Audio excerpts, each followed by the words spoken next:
നിങ്ങളുടെ ഇഷ്ട പരമ്പരകളുടെ മുഴുവൻ എപ്പിസോഡുകളും ടെലികാസ്റ്റിന് ശേഷം എക്സ്ക്ലൂസീവായി സൺ നെക്സ്റ്റ് ആപ്പിലൂടെ കാണൂ.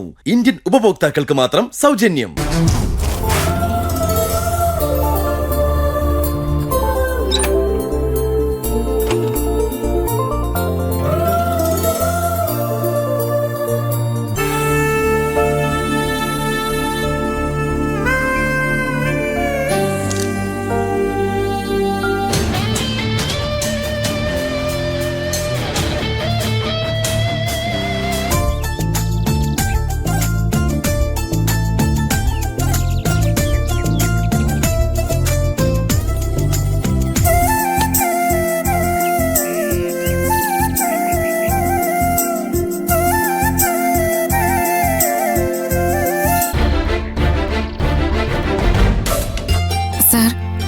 സാറിനെ ഇന്നലെ വിളിച്ചിരുന്നു.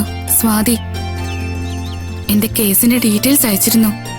സ്വാതി, ഞാൻ വിളിച്ചപ്പോഴേ സൂചിപ്പിച്ചിരുന്നല്ലോ, ഈ കേസ് ഞാൻ ഏറ്റെടുത്താൽ 100% വിജയം പറയാൻ പറ്റില്ല. അതുമല്ല, നിങ്ങളുടെ കയ്യിൽ കാശും കുറവാ. സാർ, കാശ് കുറവാണ്, സമ്മതിച്ചു. പക്ഷെ പാവങ്ങൾക്ക് ഇവിടെ നീതി നിയമമൊക്കെ വേണ്ടേ സാർ? നീതി നിയമമൊക്കെ അവിടെ നിൽക്കട്ടെ. ഞാൻ പറഞ്ഞത് ഈ കേസിന്റെ സാങ്കേതികതയാ. എന്റെ കയ്യിൽ ഈ കേസ് നിൽക്കില്ല കുട്ടി. നല്ല എക്സ്പീരിയൻസ് ആയ അഡ്വക്കേറ്റ് തന്നെ വേണം. നിങ്ങൾ വക്കീലന്മാർ ഇങ്ങനെ പറഞ്ഞാൽ അത് കഷ്ടമാണ് സാർ. സ്വാതിയുടെ അവസ്ഥ ഞാൻ മനസ്സിലാക്കുന്നു. ഞാൻ കേസ് ഏറ്റെടുത്തതിന് ശേഷം തോറ്റുപോയാൽ അത് കഷ്ടമല്ലേ? സാർ, എങ്കിൽ സാറിന് വേറൊരു സഹായം ചെയ്യാമോ? ഈ കേസ് വാദിച്ച ജയിപ്പിക്കാൻ പറ്റുമെന്ന് ഉറപ്പുള്ളൊരു വക്കീലിനെ ശുപാർശ ചെയ്യാമോ?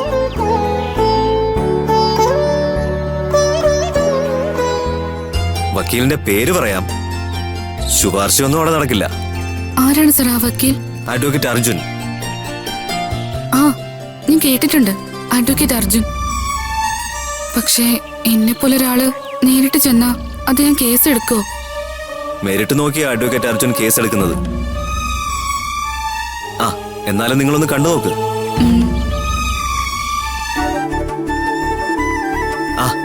ദാ നിക്കയല്ലേ അർജുന്റെ ജൂനിയർ ജോർജ് കുട്ടി.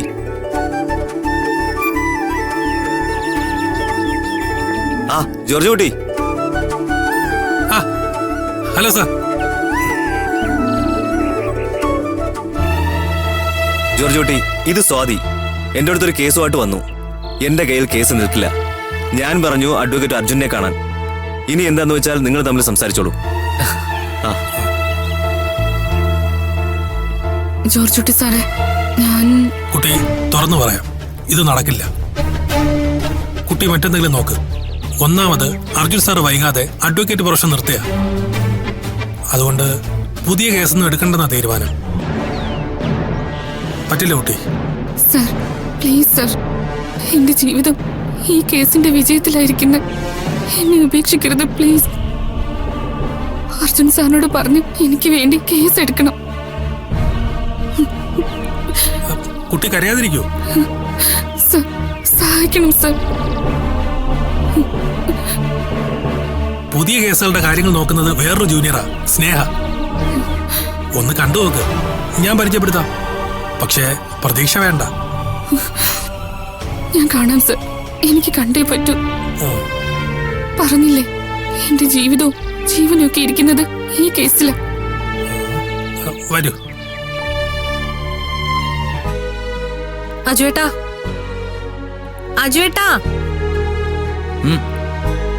എന്താടോ? ജോത്സൻ രാവിലെ 10 മണിക്ക് വരും. നമ്മുടെ ജാതകങ്ങൾ എടുത്തു വെക്കണമെന്നാ അച്ഛമ്മ പറഞ്ഞു. കുഞ്ഞിന് നൂലുകെട്ട് പോലും ആയില്ല. അതിനിടയിൽ ജാതകം ഒന്നും നോക്കേണ്ട യാതൊരു ആവശ്യമില്ലായിരുന്നു. കുഞ്ഞിന്റെ ജാതകം എഴുതല്ലോ, നമ്മുടെ ജാതകങ്ങൾ വെച്ചിട്ട് കുഞ്ഞിന്റെ കാര്യങ്ങളൊന്നും നോക്കുന്നു, അത്രേ ഉള്ളൂ.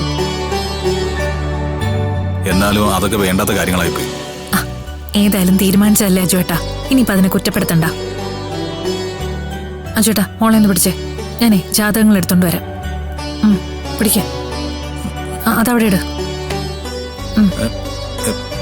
ഏത് വശം ഉദ്ദേശിക്കുന്നത്? ഇങ്ങോട്ട്, അല്ലെങ്കിൽ ഞാൻ ഇങ്ങോട്ട് വരാം. പിടിച്ചേ, ഇങ്ങോട്ട് വന്നേ. സൂക്ഷിച്ച്. മതിയോ? പിടിച്ചോ? സൂക്ഷിച്ച് ചേർത്ത് പിടിക്കണേ. ഉഫ്. ഈ അച്ഛന്മാര് ബെസ്റ്റ് കക്ഷികളാ. കുഞ്ഞുങ്ങളെ എങ്ങനെ നേരെ എടുക്കുന്നേന്ന് പോലും അറിയില്ല. എന്നിട്ട് പിള്ളേര് വളർന്ന് എന്തേലും നേട്ടം വരുമ്പോ പറയും അവൾ എന്റെ മോളല്ലേ, അവൻ എന്റെ മോനല്ലേ എന്നൊക്കെ. താൻ കളിയാക്കാതെ. രാജുവേട്ടാ, ദേ തല ഇവിടെ വെച്ചിട്ട് നടു സപ്പോർട്ട് ചെയ്ത് ഇങ്ങനെ വേണം എടുക്കാൻ. ആ, ഞാൻ ദേ, വിളിക്കാം. ഇങ്ങനെ വെച്ചേ. ആ. പതുക്കെ. ഓ, ഓ, ഓ, ഓ. അതെ, എന്റെ മോളെ എങ്ങനെ എടുക്കണം എനിക്കറിയാം. ആഹാ. താൻ എന്നെ പഠിപ്പിക്കൊന്നും വേണ്ട. അപ്പോ ഓ, ഓ, ഓ. ഞാനേ ജാതകം എടുത്തിട്ടല്ല. ഓ, ഓ, ഓ, ഓ. കുഞ്ഞിന് നേരെ പിടിക്കണേ. ഓ, ഓ, ഓ. ഉം. ഉം. ആ, ആ, ആ, ഓ, ആ, ഓ, ആ, ഓ, ആ, ഓ, ആ, ഓ. എന്റെ അജുവേട്ട ഒരു ഈണത്തി പാട്, അല്ലെങ്കിൽ കുഞ്ഞ് എണീക്കും. ആ, ഇത് കേട്ടാലേ കുഞ്ഞ് പേടിക്കും. ഓടുന്നു. വാ, ഓ, വാ, ഓ, വാ, ഓ. ഏ? അയ്യേ, ദോ, ഓടി വാ. എന്താ ചേട്ടാ? ദേ, ഇവള് മൂത്രം ഒഴിച്ചു. വേഗം വാ. അയ്യേ, ദേ, എന്റെ ഷർട്ടൊക്കെ ആകെ നനഞ്ഞു. എന്നാലും കൃത്യസമയം നോക്കി തന്നെ എന്റെ കയ്യിലേക്ക് തന്നല്ലേ. ദേ, ഇവിടെ എടുത്ത് പ്ലീസ് മോളെ ഒന്ന് വാങ്ങ്. അജുവേട്ടന് നിലവിളി കേട്ടപ്പോ ഞാൻ വിചാരിച്ചു ഇവിടെ ഒരു ബോംബിട്ടെന്ന്. ആ, സ്വന്തം കുഞ്ഞ് കയ്യിലിരുന്ന് മൂത്രം ഒഴിക്കുമ്പോഴേ ഇങ്ങനെ സമനില തെറ്റരുത്. എടോ, എന്തായാലും താൻ മോളെ ഒന്ന് വാങ്ങ് പ്ലീസ്. വേണ്ട, ഒരു 5 മിനിറ്റ് കൂടെ കഴിയട്ടെ. അയ്യോ, അവൾക്കേ ഇനിയുണ്ടാവും, അതൂടെ കഴിയട്ടെ. പൂജ പ്ലീസ് ഒന്ന് വാങ്ങ്. ഷർട്ടൊക്കെ വൃത്തികേടായി പ്ലീസ്. ദേ മോളെ, അച്ഛന്റെ രീതികളൊക്കെ കണ്ടല്ലോ. ഈ അച്ഛനല്ല, എല്ലാ അച്ഛന്മാരും ഇങ്ങനെ തന്നെയാ. ശരീരം കേടാവുന്ന ഒരു കാര്യത്തിനും ഇവരുണ്ടാവില്ല. അമ്മമാര് കരുതലോടെ വളർത്തു. പ്ലീസ് അവസാനം വലുതായി കഴിയുമ്പോ പറയുന്നത് കേക്കാം. പ്ലീസ്. സൂര്യനായി തഴുകി ഉറക്കമുണർത്തുന്ന അച്ഛനെയാണ് എനിക്കിഷ്ടം. ഓ, അല്ല അതങ്ങനെയാ. അച്ഛനാണ് എന്റെ ഏറ്റവും നല്ല ഫ്രണ്ട് എന്നൊക്കെ കൂട്ടുകാരോട് പറഞ്ഞ് അച്ഛന്റെ മാഹാത്മ്യം അറിയിക്കും. ഓ പാവം അമ്മ ഇതൊക്കെ കണ്ടങ്ങ് ചിരിച്ചുകൊണ്ടിരിക്കും. ആ പിന്നെ നിന്റെ കല്യാണ ദിവസം ചെറുക്കന്റെ കൂടെ പറഞ്ഞയക്കുമ്പോ അച്ഛന്റെ ഒരു കരച്ചിലുണ്ട്. ഒയ്യോ, കാണേണ്ട കരച്ചില. അപ്പോഴും ഉണ്ടാവും ഒരു പാട്ട്. സൂര്യനായി തഴുകി ഉണർത്തുന്ന എന്റെ അച്ഛനെയാണ് എനിക്കിഷ്ടം. ഓ സമ്മതിച്ചേ, സമ്മതിച്ചു. എന്നാലേ ഞാനൊരു സത്യം പറയട്ടെ.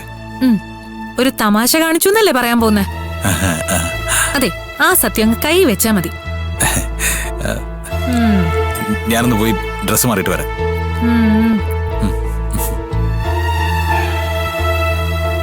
ഇഞ്ചടാ. ഓ ഓ ഇല്ല, അർജുൻ സാർ എത്തിയിട്ടില്ല. ഇന്ന് വരില്ല, ചില പേഴ്സണൽ കാര്യങ്ങളൊക്കെ ഉണ്ട്. ഇല്ല, ഇനി പുതിയ കേസുകളൊന്നും എടുക്കുന്നില്ല. Okay sir, okay. സ്നേഹ, ഇത് സ്വാതി. ഇരിക്കൂ.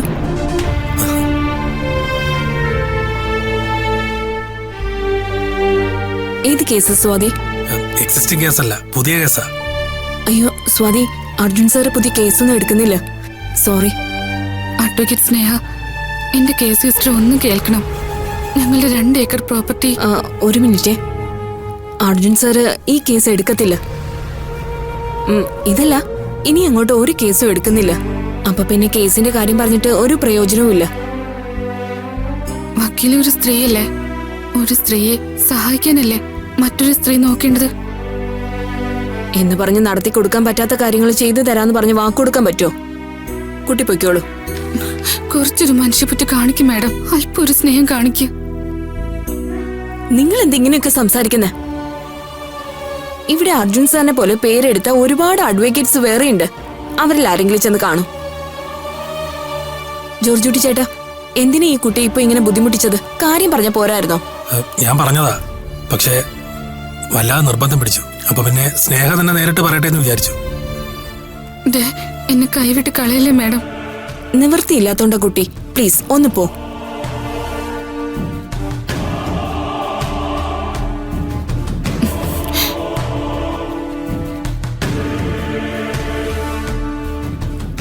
ഇയാൾക്കെന്താ പറഞ്ഞ മനസ്സിലാവത്തെ? കുറച്ച് ഓവറാണെന്നാ തോന്നുന്നത്. അങ്ങനൊന്നും പറയാതെ. ഓരോരുത്തരുടെ അവസ്ഥയും ഓരോ രീതിയിലല്ലേ. പാവം കുട്ടി.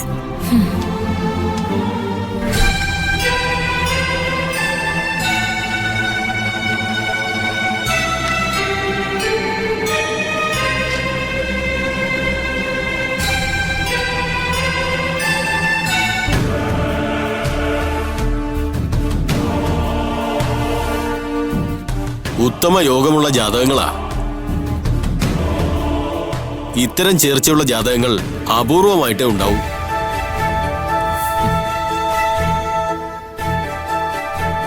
പൂജയ്ക്ക് കഷ്ടകാലത്തിന്റെ അനുഭവങ്ങളൊക്കെ ഏതാണ്ട് കഴിഞ്ഞു.